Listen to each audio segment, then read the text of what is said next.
Okay, I think it's time that we made a start. So we try to keep this to under an hour so that it doesn't take up too much of people's days, and also so we can keep the recording relatively short and people can review that relatively quickly. The first items on the agenda are going to be covered by my colleague, Senior Vice Chair Fiona Moore. So I'm going to hand over to Fiona just to kick the event off. Brilliant. I'll share my screen. Hopefully everyone, I think you can see me. Hopefully everybody can hear me. I'll just share my screen and cover off the topics that have been allocated to me today. Just turn it into slideshow. So I'm going to cover off the membership, nima membership, and some of the good things that are happening in that space at the moment. I'm going to talk a little bit about the virtual conference we had nearly a month ago on the 6th of November. And then I'm going to circle back to nima patronage and an event we've got planned for January. So a few topics to cover at the start of this session.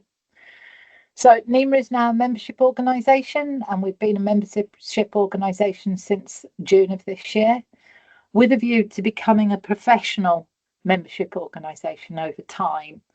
And we've started small and we intend to grow, and we're very appreciative of all those people who've already become members.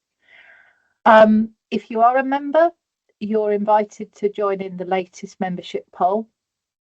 The deadline for it has been extended till the 19th of December. So if you're not a member and you have an interest in taking part, then do join. You'll have access then to the members area on the nima website, and it will be enable you to take part in the poll. It's our second poll.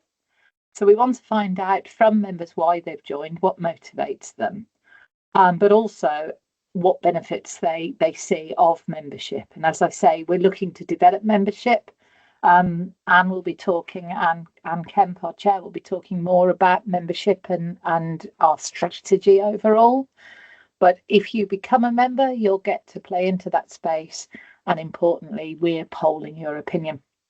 So as I say, we've extended the deadline till just before Christmas. And the intention is to play back, as we did with our first poll, the results of the poll early in the new year. So there's for the record, when you get these slides, you'll be able to share this information. So do become a member.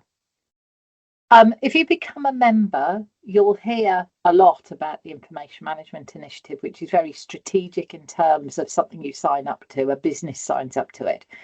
But under that, there are a number of core principles, which as a member, you also sign up to adhere to, recognising the whole life purpose of information and data, skilling people in information management, taking a common and consistent and data-centric approach, and establishing clear data and information governance principles. So expanding on this theme, why become a member, it's really important, I think, to be recognised as somebody who signs up to those principles. And there is a register of members, so any third party can apply to find out people's membership. As we become a professional membership organisation, you'll understand how important that will be over time. But in the short term, at the very least, you've signed up to those principles. And what we're giving you back in the short term is this recognition as a supporter, the polls that I've mentioned, exclusive events, more on that in a minute. Discussions forum, which we said was coming soon, late 25. There's been a bit of a slip on that. That will be in place early in the new year. And opportunities to influence nima events, but also through the polls and the discussion forums and exclusive events, feedback to nima and play your part. So do go onto the website if you're not already a member. If those of you that are, do go on there and check who is a member now, and go through the membership login page to make the best of your membership. So become a member. It's easy because nima needs your help to become a sustainable membership organisation. We need members, we need resource, but also nima's here to help you. So don't be passive, feel that you can contribute. So, as I said, we were hoping to create a forum a month or two earlier than we will in January. But in lieu of that, we're going to have a membership forum stroke first event in our virtual space. So more on our virtual space in a minute when I talk about the conference.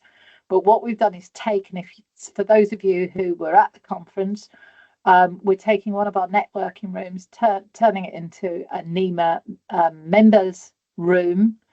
We've got capacity for 50, so including presenters, 5 thereof, there'll be spaces for 45 members. So we'll be sending any members out an invite next week, and it's first come, first served. So if you're not already a member and you want to be part of that forum, do sign up. And then as soon as you signed up, you will have access to this event, but it will be first come, first serve. And at the event, we hope to share more about the IMI projects with you. So something quite technical. So we're not just talking about NEMA's strategy and constitution, but we're getting into some of the weeds. You'll be able to ask direct questions of those who are presenting, take part in broader discussions. So because the forums will allow you as members to share opinion and poll opinion and just ask general questions of one another as peers. We will be facilitating that on the 28th, and you'll be able to provide general feedback. So it's the 28th. Time of day is 12 to 1:30, but obviously I'm not broadcasting that to everyone because you need to be a member to be part of it. Said enough on becoming a member. So we just wanted to tell you a little bit about the virtual conference that happened on the 6th of November. It was a well-attended event. It was an exciting event. It was a very unique and different event. And it won't surprise you to know that the main thrust of the event was sharing people's thinking on the Information Management Initiative. We had a very immersive 3D platform, and unlike the platform that we held our previous 3 events on, this allowed people to appear as an avatar in a virtual space and meet one another and chat and catch up. Some people found it easy. I should imagine the gamers amongst us, you could use a VR headset to immerse yourself in it, found it easier than others. So we are looking for feedback because we are looking to do future events in this way, not least of which the membership event that I just mentioned. So to the end of trying to convey more detail around the Information Management Initiative, there was a very comprehensive main stage agenda. And you'll notice that little button up there. If you go on to the NEMA website, you go to the events drop down, you'll find the conferences, the lowest in the list, go on there and you can watch all the main stage content again via YouTube. But also, here you go, here's my avatar. Via the ability to use an avatar and appear, it's nothing like me. It's very flattering. It takes me back about 30 years probably. You're able to move amongst other people. We had a registration space. We wouldn't be able to do any of this without our wonderful sponsors. So watch this space. We'll be having another event November next year, and we'll be looking for more sponsorship. There's the main stage and gives you an impression of what that looked like. But in addition, we had this ability to network in a way that in previous online events we hadn't been able to previously. Now, those of you familiar with NEMA will know we've got a big presence at DCW, and we see DCW Digital Instruction Week in June as our main face-to-face event. The ability to facilitate an online event means that it's lower cost. To some extent, it's better for the environment because there's less travel, etc. But we can also take members worldwide, and it's something I didn't say about membership. Just organically, we're becoming mainly UK-centric organisation, but with many members from beyond the UK, which is really, really good for us. So I've highlighted networking there because in future we'd like to do a lot more networking. And we're toying with the idea at the next event of really focusing on networking and then working out what we do on the main stage, whether it won't be peripheral, but actually what we want to facilitate is that collaboration and bringing minds together and networking. So as I say, it was a very successful event. There was lots that was untapped by a lot of people. We had a cafe there where people could meet. We want to explore how we facilitate more meeting, more fortuitous meeting, more planned meeting. So if you were at the event, share your thoughts. If you weren't at the event, share your thoughts. And it's not too early to approach us through the info at we are nima im.im, and let us know your thoughts about any future event. So let us know your ideas. That was our photo wall. It gives you more sense of just how immersive it was. And just a reminder, it is now all available on demand, so you can be seated in the virtual audience, looking down from the balcony down onto the stage. That's Paul stood at the lectern introducing one of the panel sessions. So watch this space. We've had so much good feedback. It was novel and testing for all of us involved, but very worthwhile, we feel. So we just wanted to share. It was a successful event. We're looking at how to promote the event and expand on the event in future. So do come, whomever you are, whatever background, come to us with your ideas. So finally, before I wrap up and hand back to Paul for Q&A, if there are any, and then hand over to Anne, I just wanted to mention patrons, because as well as the members event, we're going to have a patrons event in January. Now, nima couldn't do what we currently do without our patrons. We're a not-for-profit organisation that requires funding to not only put on events, but run the many things that we do. And we're very grateful for each and every one of our patrons. Go and have a look at the website and you'll see a good cross-spread of really committed patrons. And we like to meet with our patrons, share ideas with them. Each patron has a package that allows them benefits from patronage. And so to stay close to our patrons, to make sure we're serving our patrons, we're having an event on the 20th of January in person this time in London. It just so happens that we've also got 45 places for this. That's just coincidence. And that will be for existing patrons, but also for those who are considering becoming patrons. So please, if you are interested in, I haven't got the time today to go into great detail, and Paul and Anne, it's probably a good idea if we invite Rachel to one of these sessions, our vice chair responsible for patrons, to say a little bit more about them. If you're interested, contact us, but it's just to save the date for now. Just like the members event, we will be sending out invites next week. And as well as Rachel, who is our vice chair for patrons, who you will hear from if you contact us, there's Mustafa, who's our vice chair for members, who again will be at our members event. So you'll get to meet more of the vice chairs and get involved more directly in our broader nima community. So thank you, Paul. Back to you. And just to check whether there's any questions from the audience. Haven't had any direct questions relating to the presentation so far from anybody. We welcome short, succinct questions, please, through the chat function or through the Q&A function in the Teams environment. So we'll give it a few seconds in case people start typing something. There was just one, Paul, which is Pam around challenges. I've responded to Pam and said, yes, if people do have problems accessing the members space, contact me in the first instance. I have some admin rights and may be able to resolve things. If not, I can escalate it to the person who's the super user of the site. So that's kind of you, Paul. I think a general thing to note from a nima perspective is, if you've got any questions of that ilk for anyone, always go in at the info@ address, which was on my slides as well. So I'm aware you're going on holiday soon, Paul. Yeah. So just as a general point, I'll put that in the email address in the chat in a minute, and that's your easy way in for asking questions. There's And a thanks, question Matt. coming.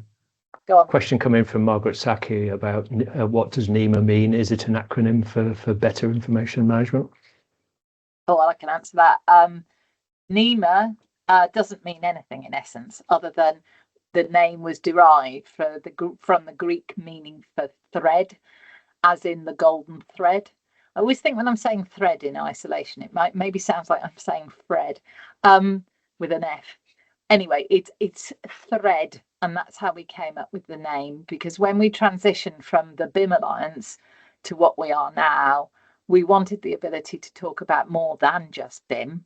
So it's necessarily quite a neutral name, which means we have to do a lot of work to publicise what it is and what it is that we do. And Anne might talk more about that in a minute. But some imagine it stands for the National Information Management Association. It doesn't, but if that makes you feel happy, we're not against you imagining that. Just happens to have IM at the very heart of the name, so very convenient in that respect as well. It was happenstance. Great. Okay, there don't appear to be any other questions coming through, but we'll keep this monitoring, and if need be, we can return to any other questions at the end of this afternoon if time allows. What I'd like to do now is invite Anne Kemp to take you through her presentation. She'll be talking a bit about the Information Management Initiative and also beginning to outline some of our early thinking around nima strategy to grow over the coming years. So over to you, Anne. Okay, would you like me to share my screen then, Paul? Yes, please. Okay. We've got a strategy workshop we're really working through at the moment. It is very much a work in progress, a working draft, which is being shared with the non-exec and the vice chairs at the moment. We had a strategy day, I think 3 weeks ago now, time is flying. And what we're wanting to do is to look at the vehicles that will be able to deliver the mission on. So if we just do a little bit of a reminder of ourselves of what our mission is. Hopefully most of you will remember that our ultimate vision is a thriving and sustainable built and natural environment transformed by exploiting purpose-driven data. So I think the important thing is that we want this to be purpose-driven. So I think that before there's been a worry that actually we're just managing information for its own sake. So it really is starting with the end in mind. It is about whole life, and it's about both the built and the natural environment. So what does that actually mean in practice going forward? As nima, what we want to be able to do is to inspire, but also to influence as well across industry and across government. We want to be able to connect because there are an awful lot of initiatives going on, aren't there, at the moment? Different groups forming, doing quite similar things. And really what we want to be doing is to make sure that we're connecting. So it isn't that nima feels that it's got to own everything or drive everything. It's about helping people to connect so that we can actually move forward together. It is about supporting, so it's supporting our members, but also as I talk about the Information Management Initiative in a moment, it is about supporting anybody in the industry, no matter who they are. So they can be individuals, they can be trades, SMEs, micro businesses. It can be the bigger organisations, the tier ones and the clients as well. But it really is supporting everybody and making what can seem very daunting, if you were just looking at the standards, is actually making things very practical and achievable as well. So by doing all of that, what we want to be doing is to help to transform the whole of the built and the natural environment in a way that it actually serves everybody from a societal point of view, from an economic point of view, absolutely, but from an environmental point of view as well. So I think for many people, What we're wanting is to be able to be part of transforming and creating a better world for everybody. Okay, if we move forward. So our mission is to inspire, to influence, to connect and support everyone who's active in the built environment, and just help them, enable them to better manage information which is vital to the needs of our time. So moving on, as trusted advisors, we do want to help to facilitate implementation and integration of practical information management practices across our built and environmental infrastructure. So I think in the past, and sort of going back onto why we changed our name, was there was a little bit of a sense that it was a cliquey technical group rather than being inclusive. And it was very much sort of BIM police. And we although that's part of the legacy and where the industry was, and with BIM level 2, that's not what we felt was needed now. Now is to actually appeal to a much wider audience, including asset managers, facilities managers, manufacturers. So the name BIM was actually holding back from having those meaningful conversations with a much wider audience. But also that, having a reputation of BIM police, that wasn't helpful either. It wasn't getting that sense that we were here to not judge anybody, but really to be able to help from a practical sense. So again, moving on, what we were trying to do then is to simplify. Well, what are we talking about? With trusted quality data, great things can happen. And even that is a strap line. It works for some to say with good data, some want it to be with quality, some want it with trusted. So just a subtle word change is quite indicative of the different audiences that we're actually wanting to reach out to appeal to, so that they feel that they can get involved. Okay, next one. So NEMA's strategy. A little bit tongue-in-cheek. I'm not quite sure that everybody's convinced we should call it Impact 2035, but anyway, let's roll with it for the minute. What we thought would be helpful is to simplify what we're saying we're about. So we're proposing at the moment to use 2 mutually reinforcing mechanisms, vehicles, if you like, to deliver on our mission. So one is chartership, and one is the Information Management Initiative. So Fiona's touched on this before. Now, we're not immediately would we be becoming a chartership, but we're considering the road to chartership. So setting up as a membership body to start to develop that as a professional membership. So look at training, look at the certification, but really talking to the members, what is it that you need as well? Now, that would, to actually offer chartership, we would have to be doing quite a lot from a structural perspective as well. So before we actually do that, we do want to test the market. We want to test potential members and existing members. Is that something that's going to be helpful for you? So when we're talking about the strategy, this isn't set in stone. It's a way of opening up a conversation with you. And what we want is to be having dialogues with you going forward through this quarterly forum and other means to say, what is it that you would like to see NEMA actually doing for you as a member or as a patron, however your relationship is with NEMA. And then the other mechanism is the Information Management Initiative. And this is very much at the organisational level. As Fiona has said, actually, as a member, we're asking you to really champion the Information Management Initiative and its first principles. But also what we're wanting is for organisations to start to sign up. Now, that could be a trade. So it could be a plumber who wants help in saying, well, what am I going to do? We had conversations around the refurbishment industry and the trades and the information that they're having to submit just to get onto government contracts. So again, to help them in how they move forward.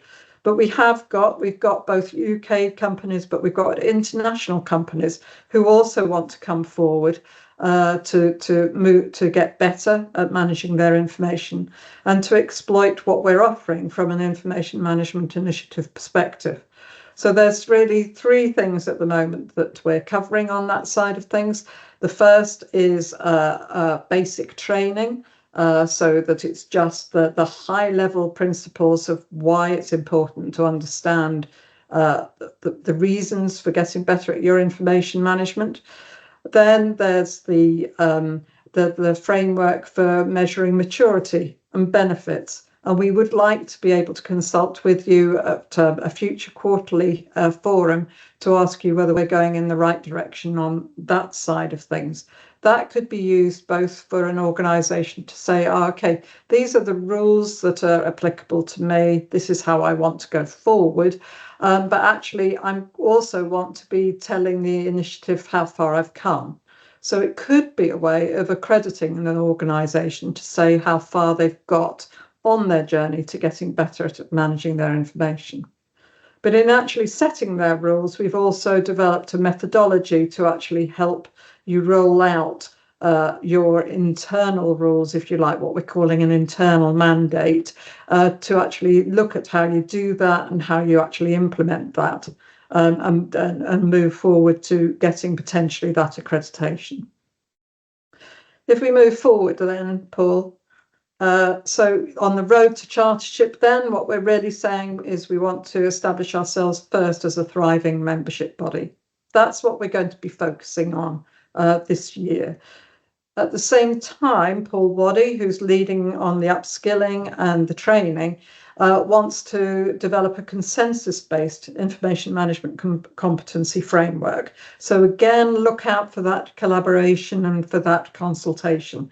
It'll be drawing on the IMI, it'll be drawing on the IMI framework, and obviously aligned with ISO 19650.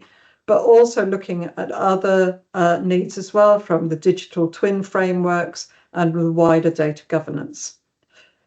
As I say, we'll be looking at developing training programs and routes to certification. We want to be doing that in partnership with other organisations as well. So we will be seeking to have conversations with other professional institutions about how we could do that in partnership and complement activities.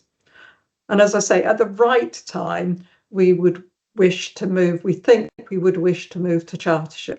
But this is all for consultation to find out if that is what you would like us to be doing. So moving then on to the IM initiative again, as I've said, we want to be driving awareness and capability and collaboration much, much wider across the whole of the industry and indeed with UK government. And what we're really pleased about is that there are some really good conversations now starting with different departments. So with NISTA, who's coming on board for the steering group for the initiative, Department of Business and Trade already, and with Department of Transport, they are all on the steering group, along with, for instance, Scottish Futures Trust. So we're really bolstering that governance around the initiative, while also really wanting to drive that awareness much wider. I've touched on the IM maturity and benefits framework.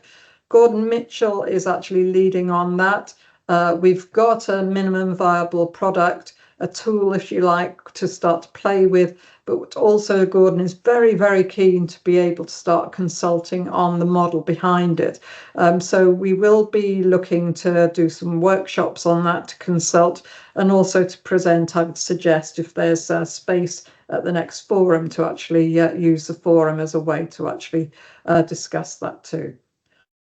I think one of the things that's missing is a really compelling business case. What we're finding so much is that, it's just a missed opportunity that there weren't metrics developed and then that those were measured constantly through the BIM level 2 and into the time we've got now. But what we want to do is to be getting that moving as soon as we possibly can, so that it helps with developing that business case. then, making sure that the initiative becomes self-sustaining.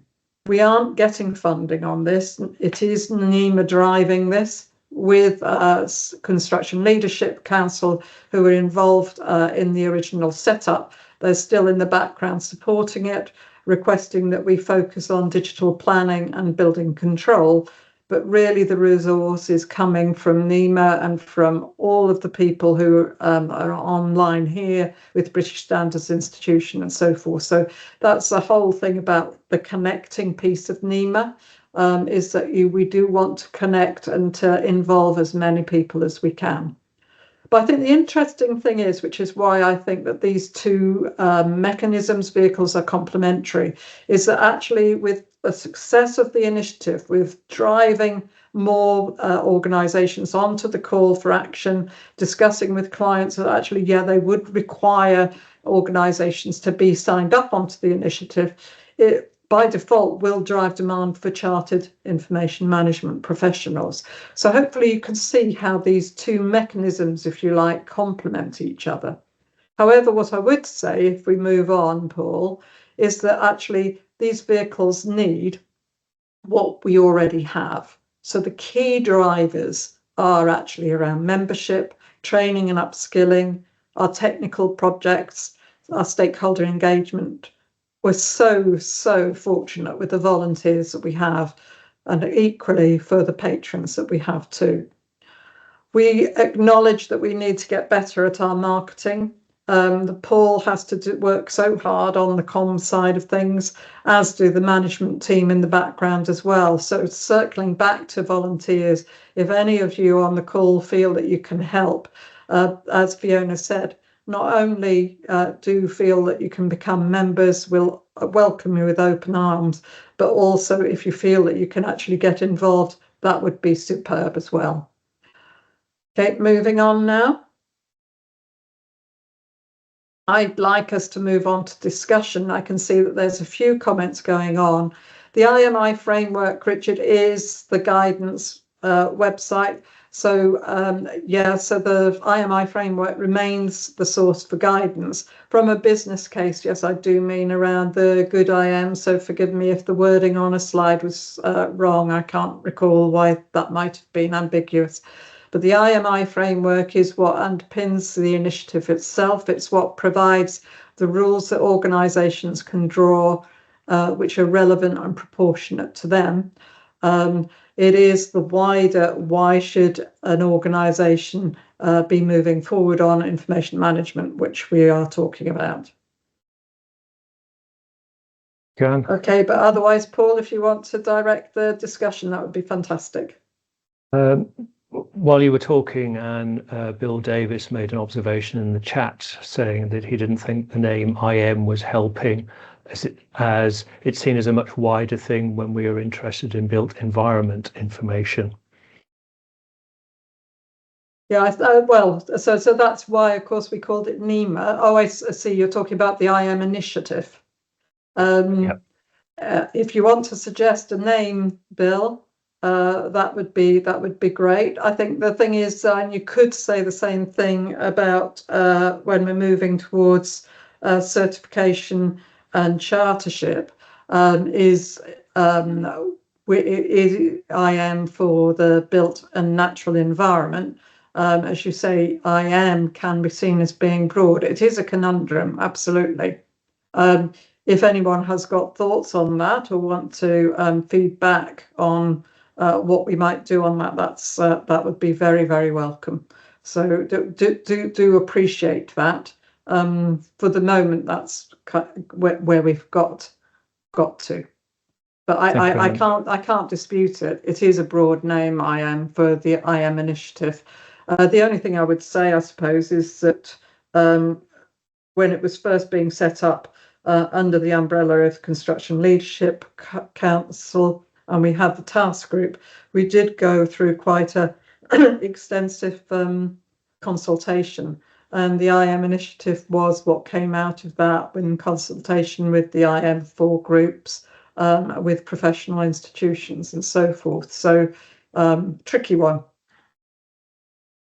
I think the the mission statements and other descriptions of the IM initiative do make it clear it's focused on the built and managed environment. But to the at first glance, it may be seen as a little bit vague. So yes, we take your point, Bill. There were a couple of questions from Pam. One asked, where does Bazooki and the gig sit under the strategy? Yeah, so the building smart is a part of nima, so is feeding into the strategy, Pam. So Emma is one of the vice chairs.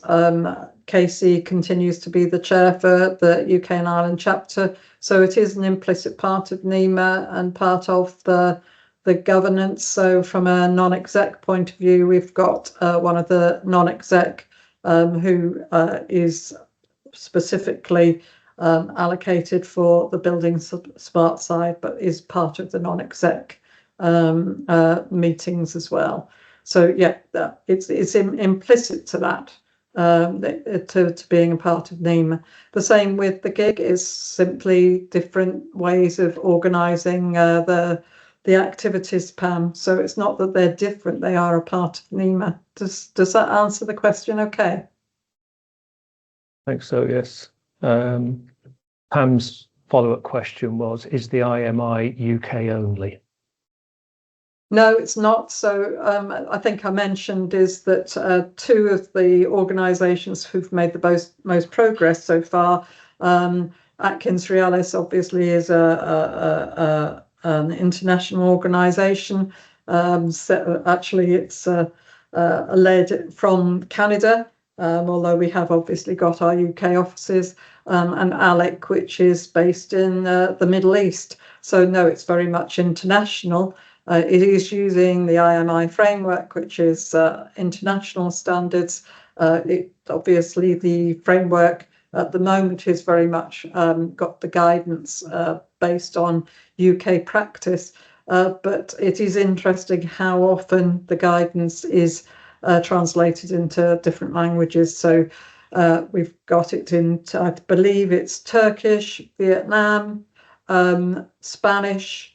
I believe it's in Chinese. So yeah, we are more than happy to have others coming in from internationally as well. And thank you, Pam. It's lovely to have you here and asking the questions. Final question I've got on my screen at the moment. If anybody else has got questions, please enter them into the chat or into the Q&A. But the final question I've got on my screen at the moment is from Tom Alton. Are you in talks with the procurement frameworks to embed the IMI in their requirements? So certainly, it depends which procurement ones you're talking of, but we are talking to a number in government at the moment, yes, and other different clients as well who are really interested in looking at it from a procurement point of view. And that's really where the questions has come about, well, what would it be possible to do accreditation, because it goes broader than just 19650 itself. Certainly having conversations with BSI on that side of things, would want to also have conversations with other accreditation bodies, BRE, LRQA, to see what their perspective is on this, because what we don't want to do is to be treading on others' toes when they're better equipped to do some of these things. But where there is an opening and an opportunity to actually help the initiative be sustainable, then we are really interested in looking at those opportunities. But from a procurement perspective, absolutely, Tom, I think that's really important. Look, certainly wanting to reach out to local government, which I think, Tom, you've also got some good connections with. So if anyone feels that they've got connections, can open doors for those sorts of conversations, that will be really helpful. Margaret Saki raised an opportunity in chat around the universities and the healthcare sector. So that we'll be reaching out in respect to that to help raise awareness of the IMI. Phil Thank Thompson you. has asked about the CIPS, which I think is the Chartered Institute of Purchasing and Supply. Have they been engaged? Yeah, I feel that would be really good. Now I'm struggling because I know that the name has come up. I don't think that there's anything. I don't think there's anything happening proactively. There might be through CLC. It's why, Fiona, I'm just pausing. I can see you're shaking your head, but I think that there has been a conversation going on through Construction Leadership Council, but I would need to check on that. Okay. That's, I think, responds to all the questions we've had in the Q&A. There are a couple of comments being added into the chat about chartership bodies, and somebody has also asked what, and going back, I think, to you and saying we value the opportunity for our volunteers. Mohammed has asked, what is the process for becoming a volunteer? So Fiona, I think I'm right. Is that the info@wearenima.im? So we probably need to put that on your. Dave Peacock is our vice chair for volunteers, so he's sifting anybody who approaches us. We're obviously looking for what your aptitudes are, what your area of interest is, and what time you've got. And then Dave will introduce you to the member of the team that's most appropriate to you, and we'll slot you in as we're able. But I have to say, volunteering is brilliant, but we do need a certain level of commitment. So do reflect on the time you can offer. Otherwise, be a member and feed in that way. But yeah, welcome anybody who's got the enthusiasm and the time to commit to volunteering. I have put a link into the chat to the page about volunteering where it mentions Dave Peacock. So if anybody is interested in following up with that, please look at the link there. It should help you. Okay, thank you, Mohammed. Yeah, I'm just checking the chat as well. So Margaret is talking about signposting, good guidance for clients. Yeah, and we have Margaret. It's useful you say that, because I think one of the things, talking about the whole BIM policing and so forth, is we have had feedback from some clients that organisations who have got accreditation, like the Kite Mark, for instance, are trying to tell clients that actually, that because they've got that, therefore they know better than the client, and are overruling the client information requirements and standards. So I think it's not for us to necessarily judge what's going on there and to adjudicate on that, but just knowing that sort of dynamic can happen. I think we would want to be careful from an initiative perspective, and also with our ethics for our members, is to ensure that that there isn't that sort of aggressive stance taken, and that if a member gets certification or an organisation gets accredited, that it isn't abused. So I think that is one thing. We're very keen to be looking at the change management and the cultural side of this as well. So really pleased that Neil Pawsey, for instance, has kindly come forward to volunteer to help on the change management. And I know that there's a few others who are really interested on that piece. So it is that this emphasis of connecting, of supporting, is something I think that we would probably really be wanting to emphasise, as well as the influence, which I think, as one of you has raised, whether it was Margaret or Alex, actually, I think when you were talking about the chartership as well, I think there is some positive influencing we can be doing here. as we go forward, both in being able to serve you as individuals, but also as organisations as well. But being able to do it so that actually we're collaboratively supporting each other, I think is one thing that we would be wanting to emphasise as well. Joanne, and thank you, Margaret, for raising that subject. We're into the last 5 minutes. We will be, as I mentioned at the outset, sharing the recording of this meeting and sharing the slides as a deck so that you can view those at your leisure once this meeting is over. We are proposing that we will stick with our quarterly forums through 2026, so we will be returning to these themes in more detail in some respects during 2026. The next quarterly forum will be in March, and then we'll stick with the 3-monthly schedule, so there'll be further ones in June, September and December of next year, and you will get details of those through the newsletters that we send out, and we'll be posting them obviously on the event schedule on the nima website. Unless there is any further questions or any further points that people want to raise in the chat, I think we can probably draw this meeting to a close. Thank you, Paul, and thank you everyone for attending. Okay. Yeah, thank you very much.